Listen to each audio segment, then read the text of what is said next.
Pessoal, boa noite.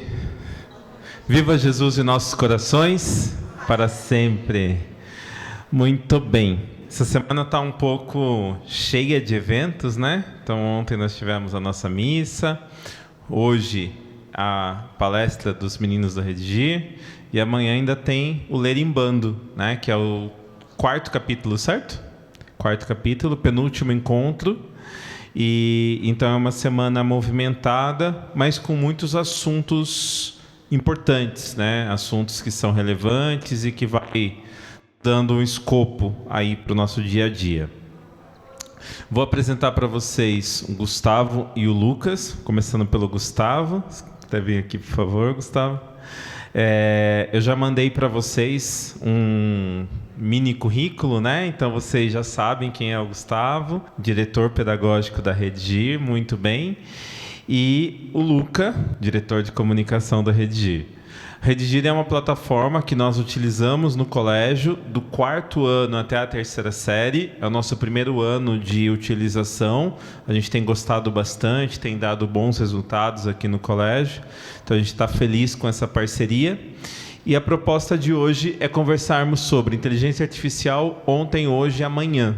Né? Eu já tive uma prévia da palestra, sei um pouco do que está sendo tratado e é um tema bem importante, bem interessante. Tá? Vou passar a palavra para você. Uma boa noite e obrigado pela presença e pela oportunidade aí de conversar conosco. É isso aí. Pessoal, boa noite. Queria, em primeiro lugar, agradecer a presença de vocês e dizer que é uma satisfação muito grande para nós, da plataforma Redigir, podermos compartilhar um pouquinho dos nossos trabalhos com inteligência artificial, em vista do fato de que este, para o bem ou para o mal, talvez mais para o bem, talvez mais para o mal, descobriremos logo mais, é um assunto incontornável. Né? Acho que ele se põe socialmente e se põe também para nós nas nossas discussões pedagógicas. Então, esse é o motivo pelo qual a gente tem feito quase uma turnê internacional, né, Lu? Um negócio assim, Rolling Stones, assim, sabe? Passeando, compartilhando com as escolas a respeito de um assunto que seguramente nos interessa. Então, o Leonardo havia me dito que vocês são professores que estão em todo o ciclo da educação básica. Né? Então, estou seguro de que esse assunto vai dizer de perto para nós a respeito das nossas atuações. Então, queria passar a palavra para o Luca, que é o nosso diretor de comunicação ali na plataforma Redigir, e logo mais, não chorem, eu volto. Tá bom? Então é isso. Luca, obrigado. Obrigado, Gustavo. Boa noite, pessoal. Obrigado pela oportunidade, obrigado pelo tempo de vocês. Bem, a primeira imagem já é um tanto provocadora, né? Assim, a gente já pode ver aqui uma imagem feita por inteligência artificial. Isso já deve ser do conhecimento de todos. Quase. Isso deve ser do conhecimento de todos, inteligência artificial. A gente fala muito de GPT, produz texto, mas, na verdade, é bem mais do que só texto, né? Na verdade, é qualquer tipo de informação. E imagem está valendo também, e essa daí é uma imagem gerada por inteligência artificial de um aluno. A gente pediu um aluno com um chapéu de formatura bem colorido, e a inteligência artificial fez o que ela tentou, né? Ela fez o que ela conseguia. Ela chutou ali que para que 2 olhos, um olho talvez talvez um nariz, ali, quem sabe. Ali atrás aquela menina até tem um rosto quase completo. Mas o chapéu está longe de ser um chapéu de formatura e, bem, legal, meus parabéns, tentou. O detalhe é que essa imagem foi gerada com a versão do Midjourney, a inteligência artificial que faz imagens, em junho do ano passado. E essa é a imagem de junho desse ano. Então, essa é a primeira coisa que a gente tem que deixar muito claro aqui, que a gente tem que frisar bastante.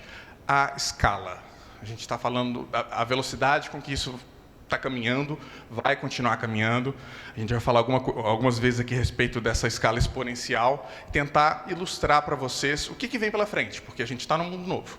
E esse mundo novo, ele saiu em um ano de mal conseguir entender o que era um aluno para uma foto que bem, isso aqui para mim está fotorrealístico.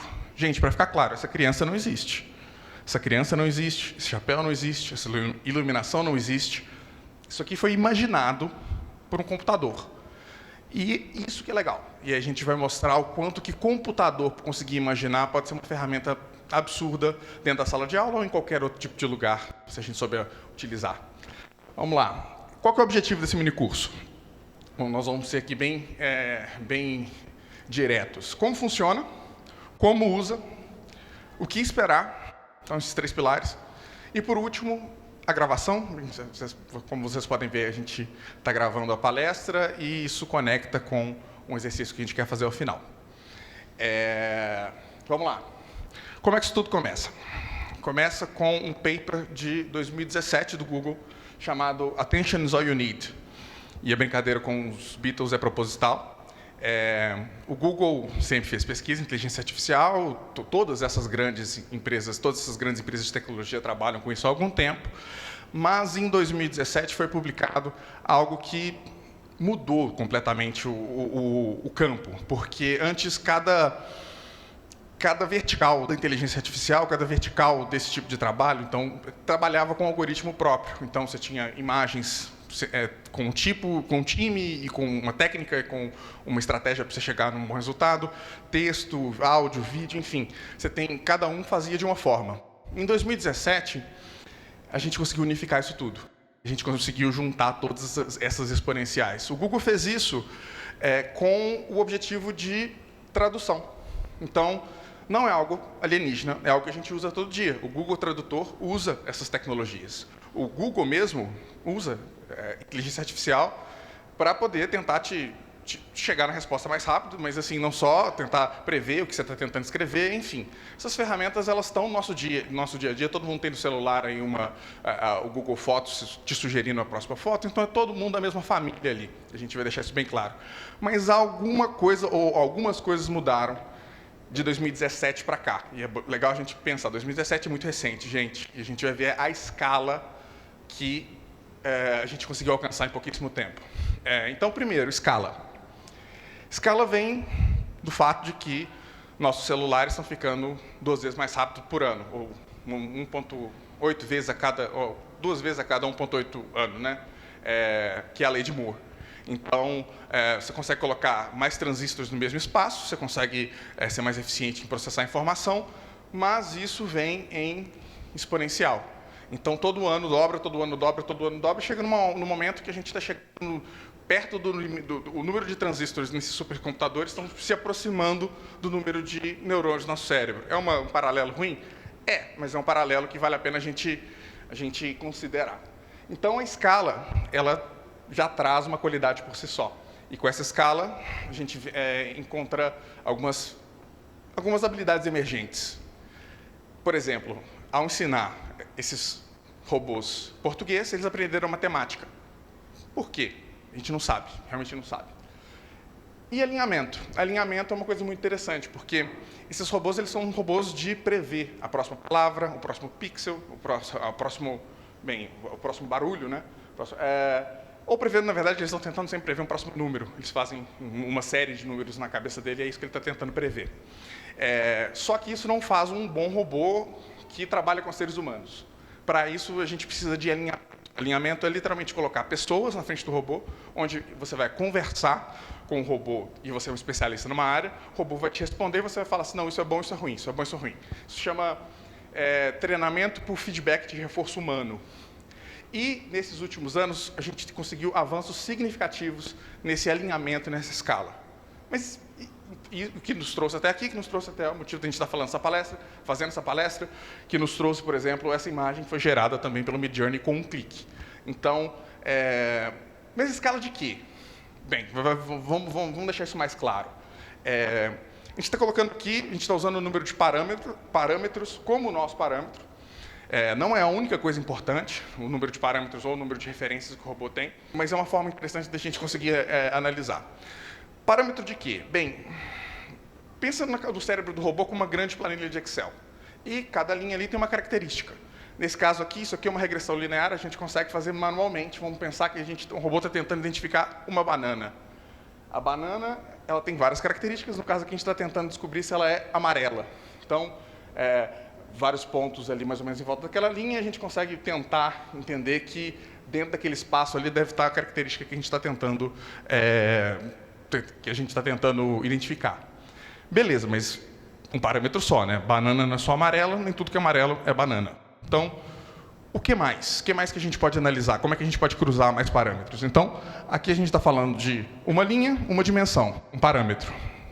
Aqui são 3 parâmetros. 3 parâmetros a gente já não consegue fazer na mão e a gente mal consegue desenhar, né? Porque, vamos supor que a gente está tentando identificar que a banana ela é amarela, ela tem um formato e ela tem pintinhas pretas.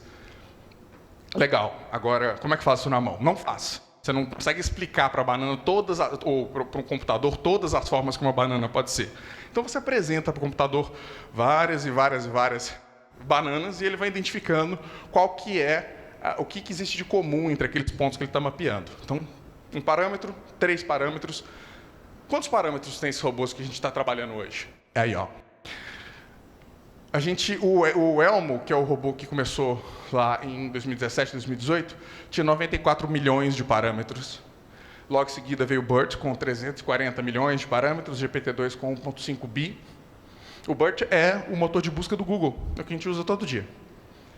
E a gente pode perceber aqui que essa escala ela é logarítmica. Então, toda vez que a gente sobe aqui, a gente está multiplicando por 10. A gente está chegando ali no ponto, na verdade, esse gráfico não continua para 2023, mas a gente está chegando a 1 trilhão de parâmetros em 2023.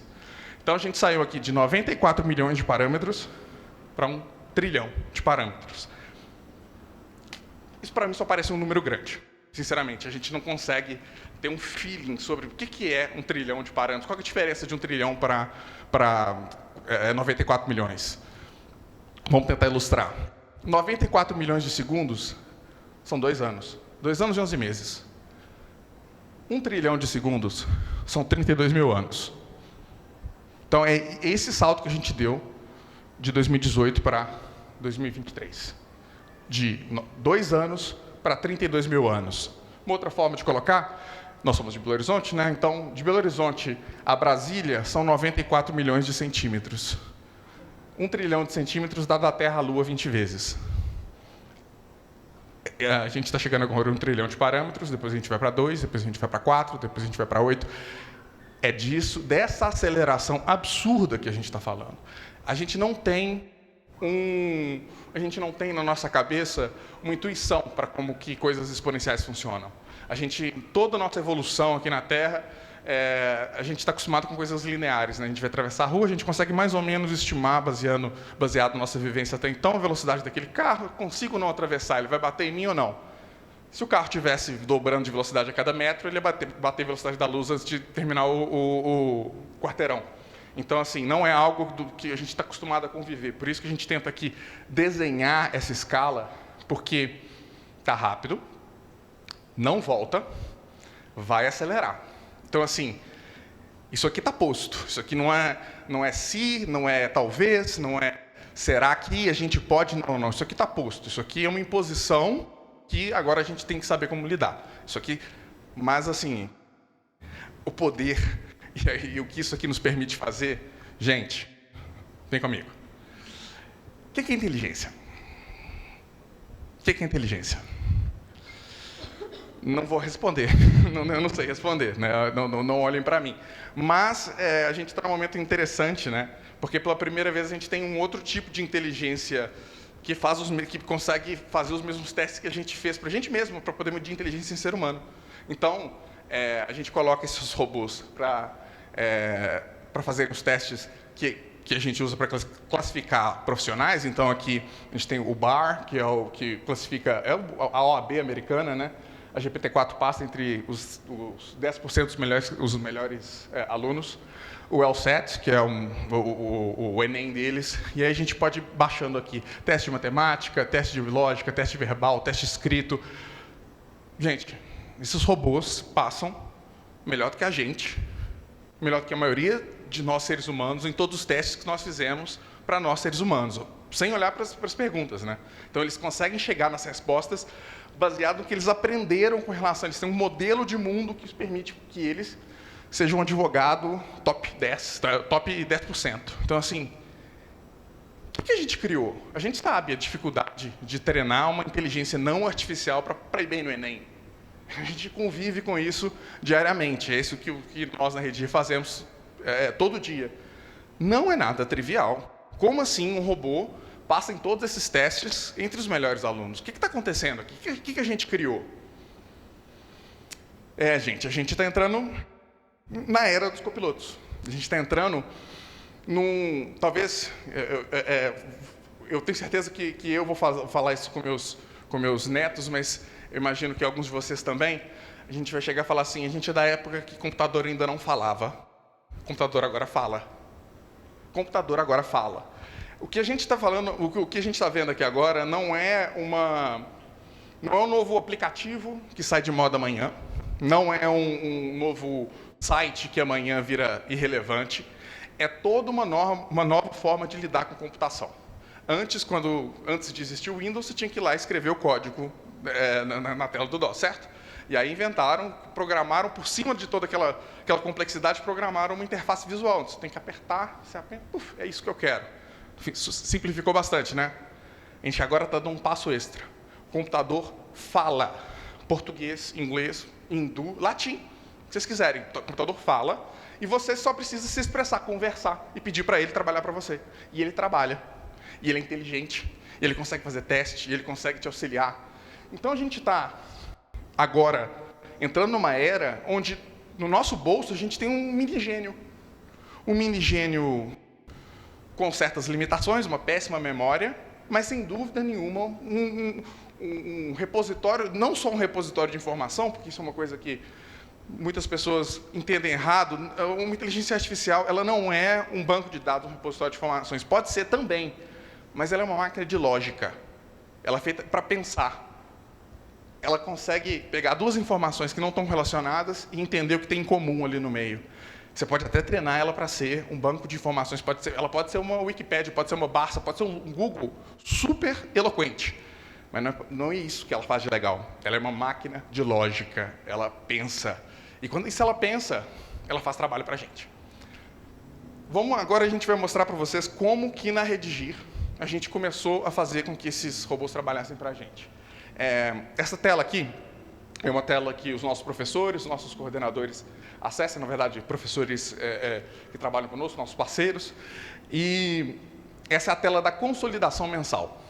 Aqui nessa tela foi um pedido, inclusive, dos professores. Essa tela ela foi feita pensando em trazer todas as informações necessárias para a gestão. Então, quem está fazendo exercício, quem não está, como é que estão indo bem, em qual parâmetro, legal. Mas isso aqui, a gente tem todo um time de assessoria que tem que ajudar nossos professores a interpretar esses dados, a gente tem todo um trabalho de fazer os professores, inclusive, acessarem e trabalharem orientados por evidências. Isso tudo não é trivial. E a gente pensou, e se a gente conseguisse um copiloto para ajudar a gente a interpretar esse dado? Ou seja, eu vou transformar dado em informação de fato. Eu vou pegar esse número que está cru e eu vou transformar ele em análise e vou te falar, olha, baseado nessa análise, o melhor curso de ação é você fazer X. Vamos lá. Então, agora isso a gente está mostrando aqui como essa aula seja feita, né? Isso aqui é tudo por trás do nosso sistema. Então, esse aqui é uma tela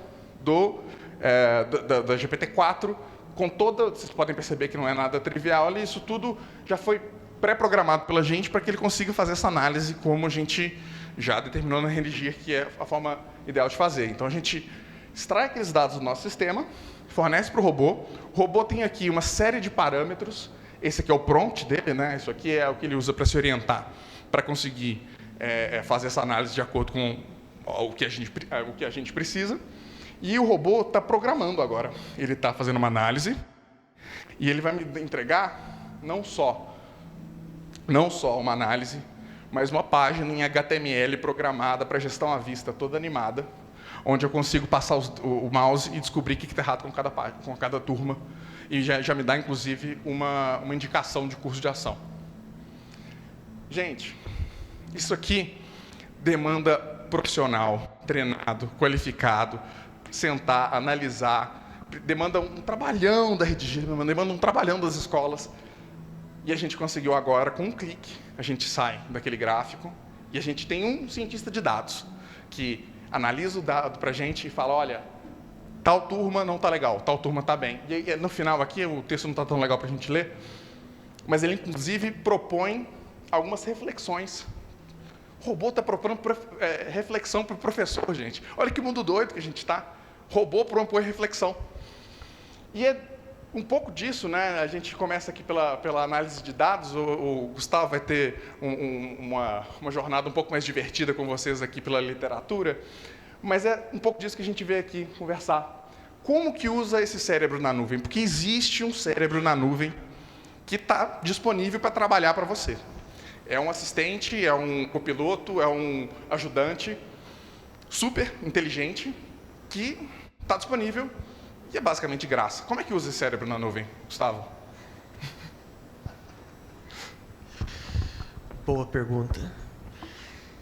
Vocês estão aí ainda, gente? Tudo bem?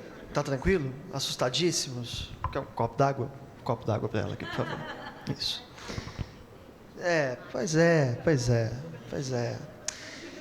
Pessoal, olha, eu espero que essa reflexão, na verdade, promova em cada um de nós um pensamento sobre o momento em que estamos. Né? Acho que isso é o saldo da história, assim, tá? Porque, assim, teve um momento lá da Revolução Industrial, né, da Revolução Francesa, do Álvares Cabral, essa turma toda deu uma sacudida, né, na nossa experiência, assim. E agora nós estamos precisamente num novo momento desses, cuja proporção me parece ainda não exatamente dimensionada por nós. Tá? Porque é tudo novo mesmo, mas ao mesmo tempo é importante a gente ir tomando pé, sabe, assim, sentindo a temperatura das coisas, para que a gente não esteja alheio ao desenvolvimento das coisas, da tecnologia. E ao mesmo tempo para que a gente não se assuste em vão, porque o legal é se apropriar. Né? O legal não é ficar pensando assim, meus alunos agora vão colar do chat e agora eles vão escrever tudo porque o chat já fez a tarefa. Essa é uma preocupação real, mas um pouco ingênua. Vocês entendem o que eu quero dizer com isso? Assim, porque tem muito mais coisas para a gente pensar a respeito do que está posto. Então, é um desafio a gente saber como é que nossas práticas pedagógicas agora se alinham a essa nova realidade, mas é um pouco a pasta de dente que saiu do tubo, não volta. Não é verdade? Vocês entendem isso? Não volta. E se a gente não se apropriar, se familiarizar, os nossos estudantes o farão por nós. O farão a revelia do nosso próprio desejo. Né? A coisa já está em curso. Então, eu não sei se vocês notaram, mas o que o Luca gentilmente trouxe aqui para nós foi o seguinte: nós mobilizamos, e eu acompanhei esse processo de perto lá, Luca, na Redigir, nessa ocasião. Nós mobilizamos os nossos melhores engenheiros para produzir, Leonardo, aquela tela de gráfico de consolidação mensal, que foi uma tela demandada pelos professores, né? Em interlocução com centenas de escolas, o pessoal foi percebendo a necessidade daqueles resultados. Que tela que vocês gostaram mais? A tela que os nossos engenheiros produziram ou a tela que o robô, em um clique, apresentou? Não é muito mais legal? Mais bacana, mais interativa, mais bonita, mais didática, a informação já se apresenta ali de cara, com sugestões e reflexões pedagógicas a respeito dos passos da condução que nós, professores, podemos, em tese, né, dar às nossas turmas. Vejam, não me parece trivial, tanto é que o robô passou em todos os concursos, todos os Enems, todas as OABs que tem por aí, tá bom? Então, vejamos que eu fiz uma coisa mais legal para compartilhar com vocês. Foi uma experiência, eu sou professor de literatura. Alguém aqui é professor de literatura? Tá vendo? Os bons, né? Os bons, pessoal bacana, joia, tudo professor de literatura. Você também? Você também levantou a mão, professor de literatura? Muito prazer. É isso mesmo, vai fundo.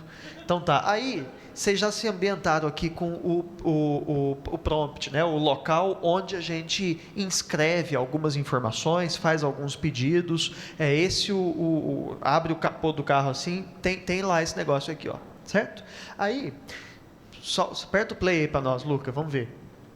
Lá na parte à esquerda, no System, a gente coloca algumas informações referentes a uma identidade que a gente quer dar a esse personagem com o qual conversaremos, certo? E aí, nesse espaço, eu falei assim, ó, você é um professor de literatura de ensino médio e com a sua ajuda faremos um exercício de literatura em que trabalharemos com alguns elementos narrativos, como narrador, personagem, espaço, esses elementos que constituem narrativa, certo, Leonardo? Vai corrigindo aí se estiver tudo errado, tá? Aí, faz de conta, então, que nós estamos aqui com o Machado de Assis, o autor de Dom Casmurro, ok? Então, eu atribuí esta identidade, este ego, ao Machadão, que está lá ali conversando, disponível para falar com a gente, certo? Aí, aproveitando o fato de que ele está aí, eu falei assim, ô Machado de Assis, você pode, por favor, nos dizer se a Capitu realmente traiu o Bentinho?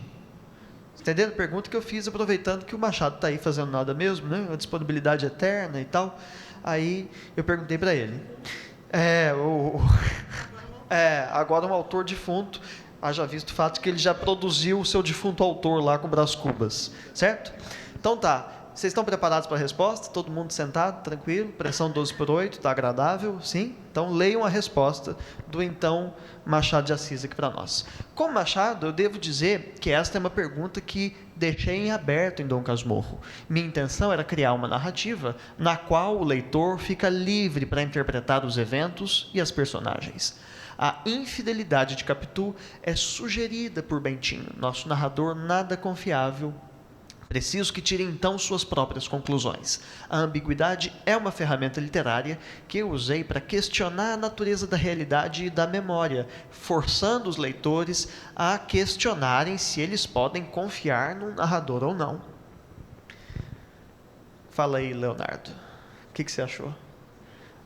Nota 11. É ou não é? Fala a verdade. Vocês viram o que o Machado falou? Ele não entregou o osso aqui, ó. Ele não entregou o jogo.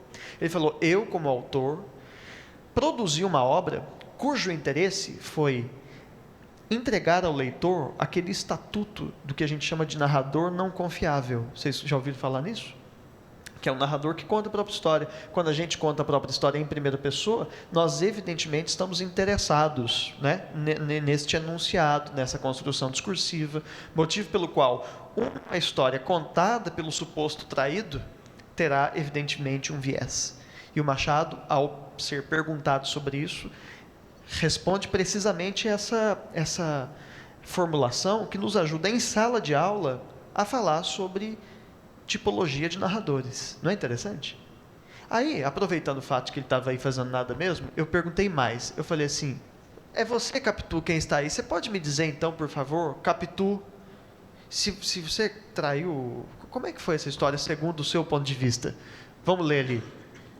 Tudo bem, tranquilo. Vamos ler a resposta aqui, ó. Ao contrário do que Bentinho fez parecer no seu relato, eu, Capitu, nunca fui traiçoeira nem manipuladora. Eu cresci em uma sociedade onde as mulheres eram marginalizadas e julgadas severamente pelos seus atos e pelos seus comportamentos, o que me forçou a ser mais cautelosa e reservada.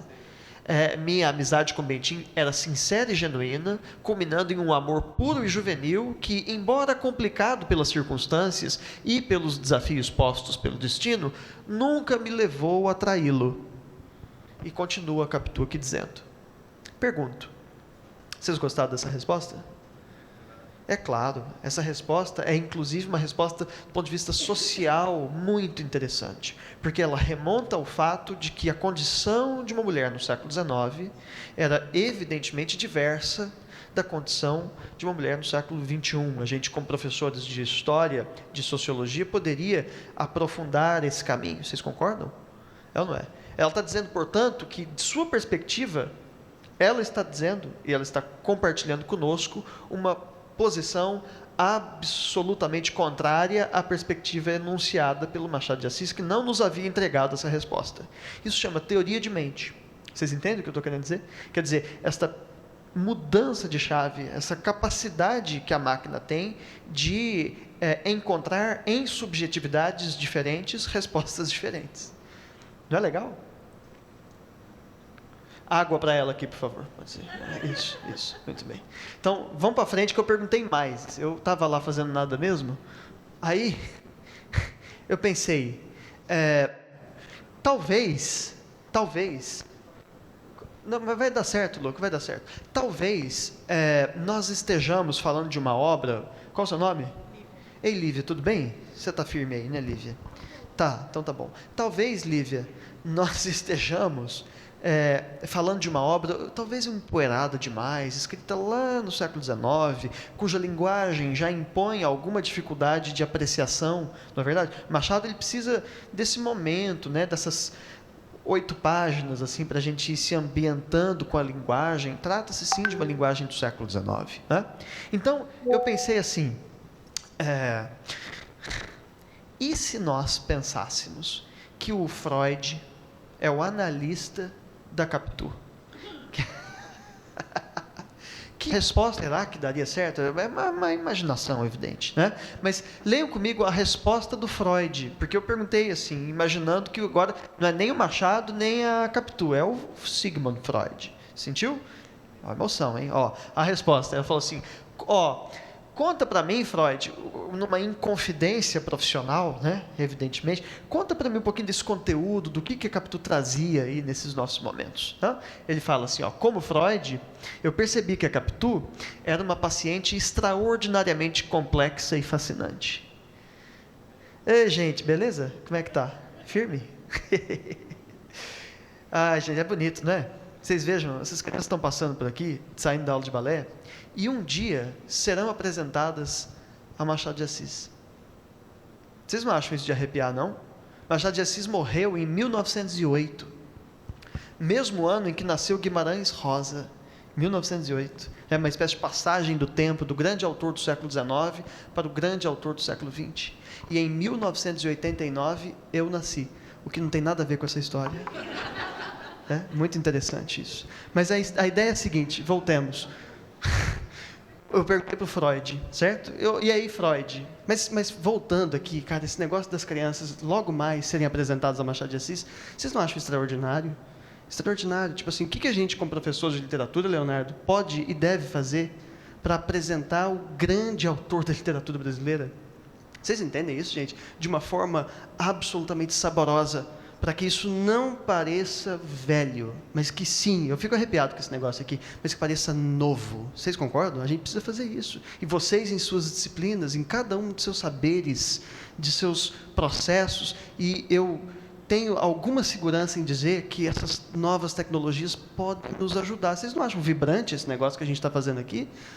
Ou se você estiver achando chato, tem alguma coisa esquisita. Porque eu acho tão legal. Acho que vale a pena a gente tentar se apropriar um pouquinho, porque isso tem um benefício. Então vai lá, olha o que o Freud falou. Eu, como Freud, percebi que a Capitu é uma paciente extraordinariamente complexa e fascinante. Olha aqui, professora, ele está falando que eu percebi que a Capitu é uma paciente complexa. Complexa é um termo técnico da nossa área, não é? De personagens complexos. Põe isso no bolso e daqui a pouco isso vai ser útil. A gente vai voltar para essa história. Né? Personagens complexos são os personagens que percebem uma reviravolta emocional. Né? Um personagem com densidade. Vejam mais. Seus olhos de ressaca... Olha a resposta. Seus olhos de ressaca. Ai, viu? Escondem experiências de vida marcadas por intrincados jogos de poder e emotividade. Lá nas nossas sessões, a Capitu retratou uma vida de pressões sociais, onde ela foi constantemente julgada e caluniada. Tudo isso culminou em um trauma emocional significativo relacionado à acusação de adultério. E blá, blá, blá. Vocês estão vendo aqui, gente, um vocabulário, uma escolha lexical que tem a ver com o campo da psicanálise propriamente. E vocês estão vendo que a perspectiva do Freud, que está aqui nos cometendo esta inconfidência, combina com o posicionamento da Capitu e diverge, portanto, daquele posicionamento do Machado. Não é mesmo? Quer dizer, vocês estão entendendo, né? É vibrante o negócio. Vamos ver mais? Aí, faz de conta que a gente está achando aqui que o Machado é um autor muito antigo, né? Não tem muito a ver e tal. E aí eu fiz uma provocação. Primeiro, isso aqui é uma selfie, do próprio Machado. Vocês estão vendo o Midjourney, aquela primeira ferramenta que o Luca mostrou, que faz todas as nossas imagens aqui, eu pedi para ele, faz um Machadão aí fazendo a selfie. Não é interessante isso? Pra você trazer, cara, como que você traz esse autor lá do século XIX para hoje? Não é ontem, não é mais ou não, agora, né? Interessante. Aí eu falei, que tal se nós perguntássemos, desafio difícil, hein? Vê se isso aqui não é questão para passar lá na FUVEST, que afinidades, passa para frente aí para mim, Luca, haveria entre Dom Casmurro e Breaking Bad? Porque assim, Breaking Bad pode ser que os nossos alunos, talvez já é cultura de massa e tal, tá no não sei o que, todo mundo assiste. Né? Então, eu fiz essa pergunta. Será que haveria alguma relação possível entre essas duas obras? Pergunta, hein? Olha aí, ó. A pergunta é a seguinte. Aqui, ó. Existe algum paralelo entre a história de Dom Casmurro e a série Breaking Bad? Apesar de serem de gêneros e contextos diferentes, existe uma certa analogia interessante entre Dom Casmurro e Breaking Bad. Ambas histórias são centradas na profundidade psicológica de seus protagonistas, Bentinho e Walter White, que passam por dramáticas transformações de caráter ao longo da narrativa, provocada por suas próprias obsessões. E aí ele vai contar como o protagonista de Breaking Bad percebeu essa transformação psicológica ao longo da série e como Bentinho, o narrador personagem não confiável de primeira pessoa, também foi um personagem que se transformou ao longo de Dom Casmurro. Não é legal, gente? Pô, essa resposta aqui do fundo do baú, hein? Vocês não acham? Mas ele percebe que existe aqui o que a gente chama de personagem complexo, de densidades psicológicas que se avizinham em uma e em outra obra. E ele faz a ressalva, apesar de obras de contextos e tempos diferentes. Muito interessante. Então, é isso, gente. Não me parece trivial esse tipo de resposta. E, ao mesmo tempo, me parece muito importante que a gente use a nossa inesgotável criatividade para a gente se apropriar daquilo que melhor pode nos servir. São ferramentas novas. E, se a gente não usar, já estão usando. A gente que precisa fazer o trabalho mais dianteiro, não é verdade? De apropriação, de assimilação. Vamos ver, vai lá. Qual que é? É verdade, tem uma última pergunta aqui que eu fiz, que foi uma pergunta interdisciplinar. Eu falei assim, imagine que nós temos um trabalho na escola, como são tão comuns os trabalhos interdisciplinares nas escolas, de modo a misturar áreas do conhecimento diferentes em torno de um projeto sobre Dom Casmurro. Sentiu? Faz de conta que inventamos esse bimestre na escola, no qual várias áreas vão trabalhar com Dom Casmurro. Então, a pergunta é a seguinte: sugira uma questão para uma prova de ciências da natureza, utilizando Dom Casmurro como contexto. E, ao final, mostra para mim que raciocínio que você fez, certo? Então, vamos lá. Ciências da natureza. Eu de propósito, pedi um negócio meio distante. Não me parece tão trivial, tão rápida essa associação. Vejam, no romance Dom Casmurro, Bentinho descreve... puxa vida, tá indo mais rápido do que eu gostaria. Que os olhos da Capitu são parecidos com olhos de ressaca. Né?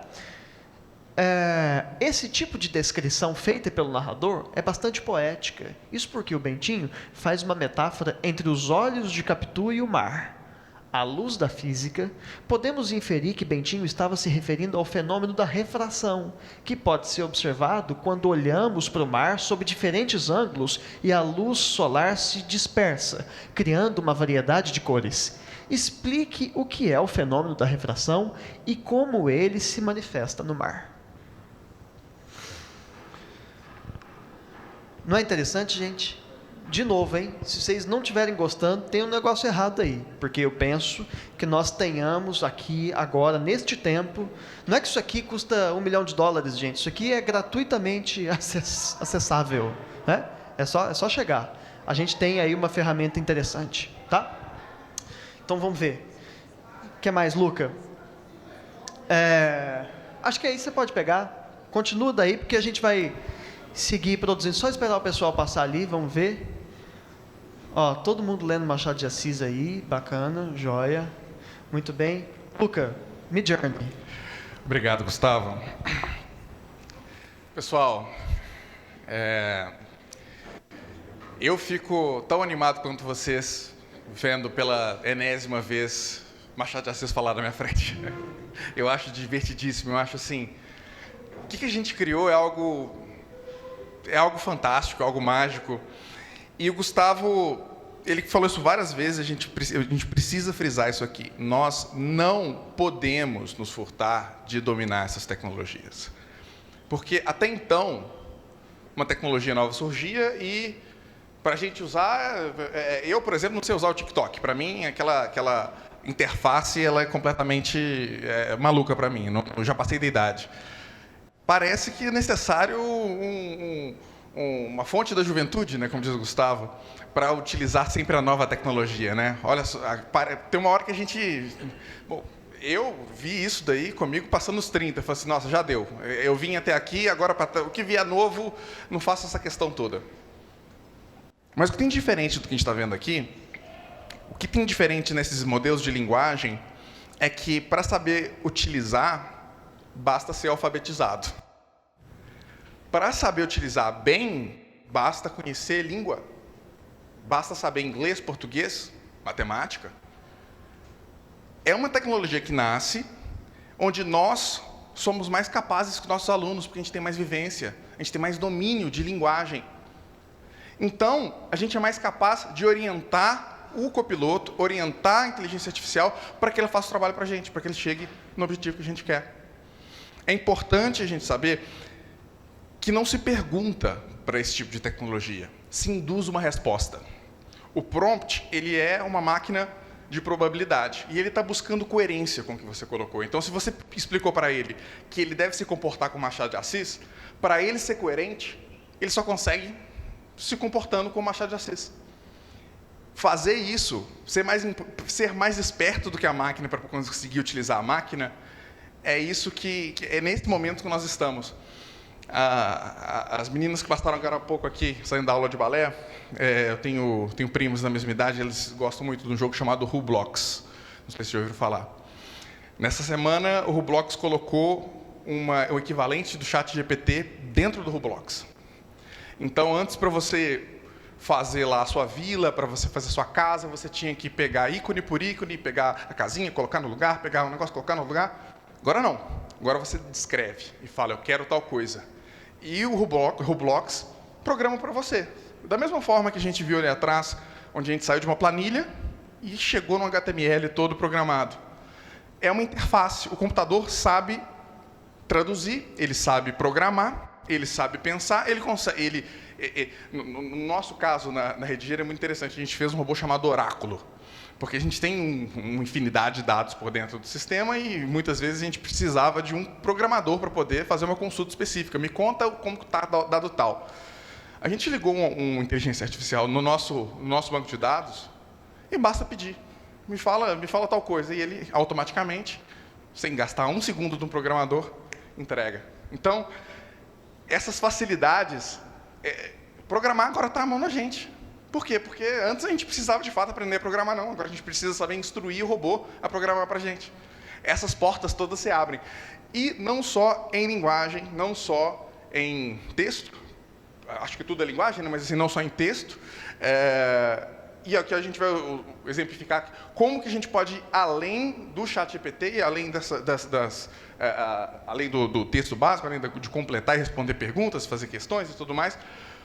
E como é que isso aqui pode ser uma ferramenta valiosíssima para qualquer pessoa que queira dar uma aula, passar uma ideia. Eu não sei desenhar, gente, nunca soube.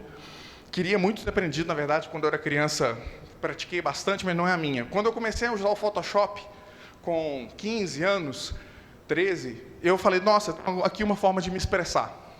Mas ainda assim, muito limitada. E agora, a gente consegue pedir para o robô, ou pedir para a inteligência artificial desenhar para a gente. Agora eu sei me expressar, agora eu consigo me expressar com imagens. Se uma imagem vale por 1000 palavras, o que eu vou fazer aqui agora, com um clique, é transformar 4, 5 palavras em 1000 palavras. É o fenômeno da descompressão, né? Então, já que a gente está falando de Dom Casmurro com Breaking Bad, que tal se a gente tivesse uma selfie do Walter White com Machado de Assis? Então, é esse exercício que a gente queria fazer. A gente pede para o robô, ele traz algumas alternativas, e temos aí um selfie do Walter White do Paraguai com o nosso Machado de Assis, que também não existe, num ambiente que nunca existiu. No clique. Gente, como professor que usa qualquer tipo de recurso visual, essa ferramenta, essa caixa de ferramenta que agora está disponível para todo mundo aqui, essa é uma ferramenta obrigatória. É tipo assim, você tem um alicate, você tem um martelo, você tem que ter uma Midjourney. Não tem como não ter. Olha que legal levar uma ideia para a sala de aula, ilustrar ela. E quantos períodos de belas artes, quantos períodos de... Não, eu escrevi 4 palavras. Mas a gente vai além, que tem mais coisa legal. Não é só imagem, não é só texto, é áudio. E o áudio ele vai de um lado para o outro, né? Você pode transformar o texto em áudio, o áudio em texto. Então, vamos supor que eu queira levar para a minha aula o relato de Capitu. Então, a gente foi lá no nosso exercício no GPT, pega aquele relato que a Capitu acabou de nos trazer, quando foi perguntada se realmente tinha traído Bentinho, e a gente vai jogar aqui no Eleven Labs. O Eleven Labs, inclusive, já tem até uma versão mais nova. Essas coisas se movimentam numa velocidade absurda, gente, é incrível. E agora, a gente está pedindo para uma inteligência artificial neural, uma voz neural, conseguir, vamos ver se o áudio vai sair. Ao contrário do que Bentinho fez parecer em seu relato, eu, Capitu, nunca fui traiçoeira ou manipuladora. Cresci em uma sociedade onde as mulheres eram marginalizadas e julgadas severamente pelos seus atos e comportamentos, o que me forçou a ser mais cautelosa e reservada. Minha da amizade com Bentinho sincera e genuína, culminando em um amor puro e juvenil, que, embora complicado pelas circunstâncias e desafios postos pelo destino, nunca me levou a traí-lo. Registrei cada olhar de desconfiança, cada palavra dura que Bentinho dirigiu a mim, alimentado por sua insegurança e ciúme. Sim, eu amava ele, mas minha mulheridade, força e astúcia foram erroneamente interpretadas como traição. De fato, nunca traí Bentinho, simplesmente fui mal compreendida, vítima de uma sociedade patriarcal e de um marido dominado pela paranoia e ciúme. Nunca fui a vilã que Bentinho pintou. Fui apenas Capitu, uma mulher à frente do seu tempo, incompreendida e injustamente acusada. O interessante é que não é só uma leitura, é uma interpretação. O robô ele consegue identificar qual palavra tem que ter qual tom, e você traz ali quase um audiodrama. É uma coisa assim, rica. Então, você pode, um exercício que é um jogo de RPG, ou então até mesmo trazer alguns personagens que estão falando em suas vozes ali no GPT, você traz a voz dele de fato para estar na sala de aula, inclusive com imagens. Mas é que a Capitu, a Rede Globo está perdendo aqui, entendeu? Você bota ali, ela fala assim, eu jamais traí Bentinho.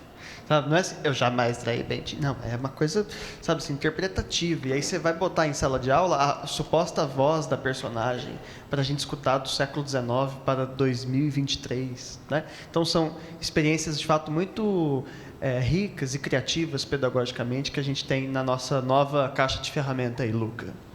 Inclusive, isso casa no final, eu vou até dar um spoiler aqui, a gente pega essa palestra toda e coloca dentro de uma inteligência artificial que vocês conseguem conversar com ela e tirar qualquer dúvida sobre a palestra. Então, nem precisa assistir mais. Pode conversar com o robô depois que ele vai contar. Mas, inclusive, ele pode dar acesso a essa parte para vocês. Agora, a gente pode fazer o caminho inverso. Esse caminho inverso, eu acho ele maravilhoso. Isso aqui é o que eu uso quase diariamente, que é transformar áudio em texto e depois trabalhar esse texto. Então, isso aqui é uma palestra do Harari, uma palestra tem alguns meses que está no ar, vamos supor, a gente assiste uma palestra em casa e, queria muito mostrar isso para meus alunos, a gente estava conversando a respeito disso semana passada, mas, são 40 minutos do cara falando em inglês, nenhum aluno meu vai assistir, como é que eu faço? E se eu conseguisse trazer isso para os meus alunos de uma forma mais digerível. Então, eu parto aqui de um vídeo, qualquer vídeo do YouTube, ou qualquer tipo de palestra, ou até mesmo a gravação da aula, da nossa aula, a aula de vocês podem deixar o celular gravando ali do lado, captura completamente o áudio, pega esse áudio, então aqui eu estou passando por qualquer tipo de site que faz o download do MP3, então tem ali um MP3 de 43 minutos. Legal, um super podcast que também meus alunos não querem ouvir, mais chato ainda, né? Tirou até a imagem. Mas eu consigo passar esse áudio pela Whisper, que é uma dessas tecnologias de inteligência artificial que transformam áudio em texto, e ele transcreve os 43 minutos de áudio. Gente, quem já teve aqui a oportunidade de trabalhar como repórter ou teve que fazer entrevista, sabe o trabalho árduo que é transcrever horas e horas de fala. Mas ao mesmo tempo, agora eu vou levar um textão em inglês para os meus alunos? Não, de forma alguma. Vamos na GPT. A GPT, ela consegue traduzir, ela consegue resumir, ela consegue até fazer exercício. Então, aqui, antes a gente estava no GPT-4, agora a gente foi para GPT 3.5 Turbo 16K. Esse 16K significa que ela, além de mais rápida, ela consegue tratar o dobro de contexto. E aqui eu tenho um resumo em 5 tópicos do vídeo que eu queria levar para os meus alunos, pode ser material de apoio. Assim. Como um professor, em 2023, pode falar não para essa ferramenta, gente? Assim, falar não para a possibilidade de a gente levar para a sala de aula o conteúdo que a gente quiser, no sentido de, putz, isso é novo, isso aqui, os alunos não iam conseguir acessar, eu consigo mastigar e levar para que seja acessível, e criar o próprio material didático, criar o próprio... Ao final do ano, se a gente grava todas as nossas aulas e faz a transcrição e faz esse resumo, a gente tem ali todo um panorama do que foi falado, inclusive material para os próximos anos. Olha o poder que a gente tem na nossa mão. Antes, para a gente fazer isso, você vai precisar... Bem, até falando da BNCC, né? A BNCC, ela fala a respeito dessa questão multimodal, mas se você quisesse, de fato, atender a BNCC, a única forma seria contratar um designer e um produtor de vídeo para ficar do seu lado o tempo todo, né? Então, um repórter transcreve. Agora, é um designer, é um produtor de vídeo, é um repórter que está no seu bolso o tempo todo, que pode te entregar isso aqui a respeito da sua aula. Vamos continuar. Beleza. Na sala de aula.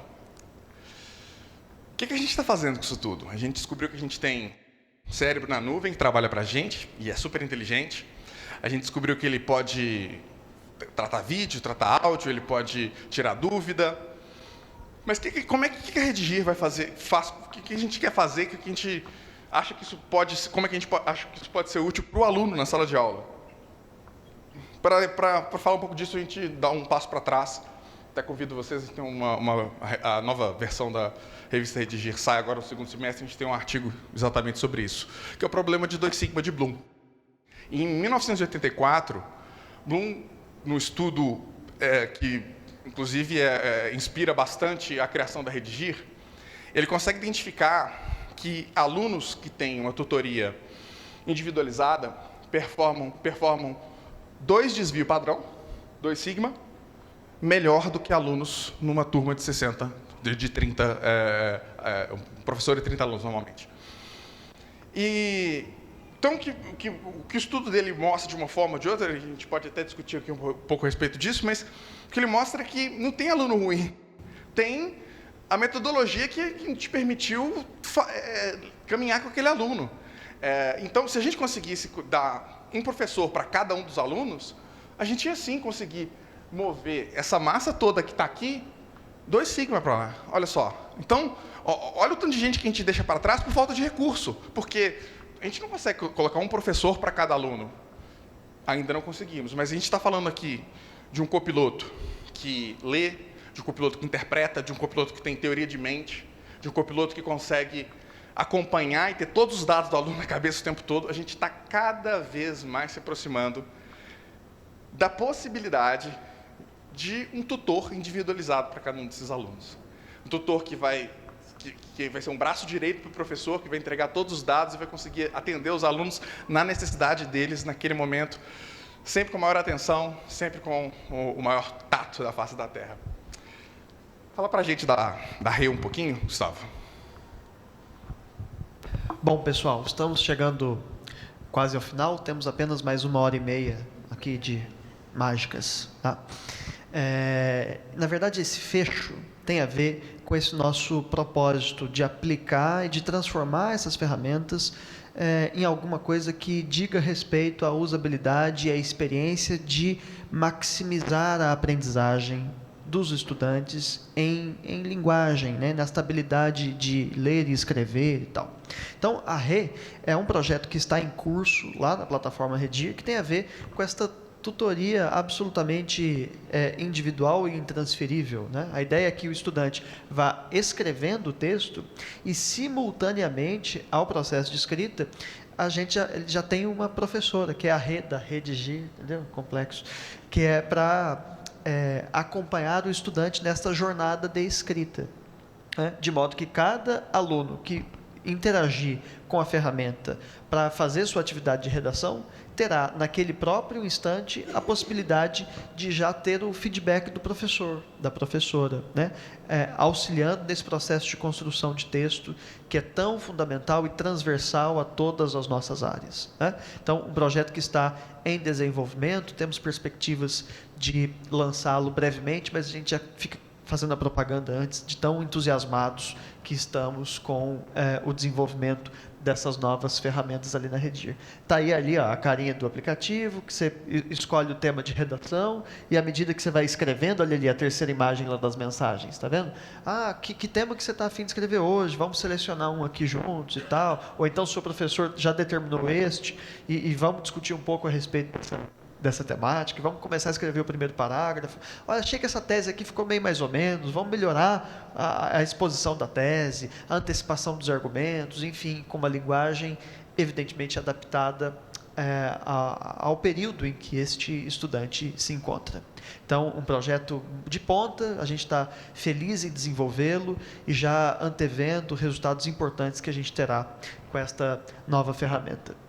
Bom, queria finalizar agradecendo imensamente a paciência de vocês aqui com a gente e dizer que nós temos um e-book sobre ChatGPT, uma revista inteira da edição do 2023, logo mais sairá já a versão 2024, é uma publicação anual que a gente faz, acompanhando uma pesquisa nacional sobre práticas pedagógicas que há 5 anos a gente realiza em todo o país, voltada para a redação, especificamente. Então, é um trabalho bem bonito, importante de acompanhar, porque a gente está fazendo esse monitoramento em todo o país, nas escolas particulares, esse é o nosso recorte, a respeito das práticas que melhor convertem os melhores resultados em sala de aula para a redação.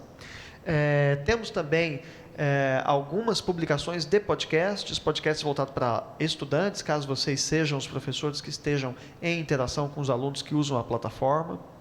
Também o Aula Magna Redigir, que é um podcast voltado para professores e gestores escolares, além de um podcast também voltado para corretores de redação. E, finalmente, a nossa novidade aqui, que é uma empresa que acabou se formando em função desses nossos estudos, que é a Ex Machina, de funcionários digitais, que a gente tem se empenhado bastante neste novo projeto, uma spin-off da plataforma Redigir, voltada especialmente para soluções em inteligência artificial. Então, estamos também trabalhando bastante e muito entusiasmados com estas grandes e importantes novidades. Acho que o resumo da ópera é a gente estar não só cientes, mas em interação com essas ferramentas, porque alheios a elas, penso que não ficaremos, né? Os nossos alunos já estão em interação e a gente também precisa fazer esse acompanhamento próximo e fazer um uso pedagogicamente produtivo. Então é isso, pessoal. Eu agradeço muito a presença de vocês, o espaço da escola, e estamos aí abertos para a gente poder continuar conversando. Aqui, se vocês puserem o QR Code aí, vocês vão poder ter acesso ao certificado deste mini curso. A gente depois também encaminhará para vocês o próprio conteúdo desta nossa apresentação em forma ali de um assistente virtual que dialogará com você a respeito deste conteúdo. Tudo bem? Só para a gente fazer uma demonstração final da própria aplicabilidade de uma das ferramentas que a gente hoje aqui trouxe para vocês. Então, é isso. Se vocês tiverem questões aí para a gente poder conversar um pouquinho, estamos abertos e, principalmente, muito agradecidos. Isso aí, pessoal. Muito obrigado.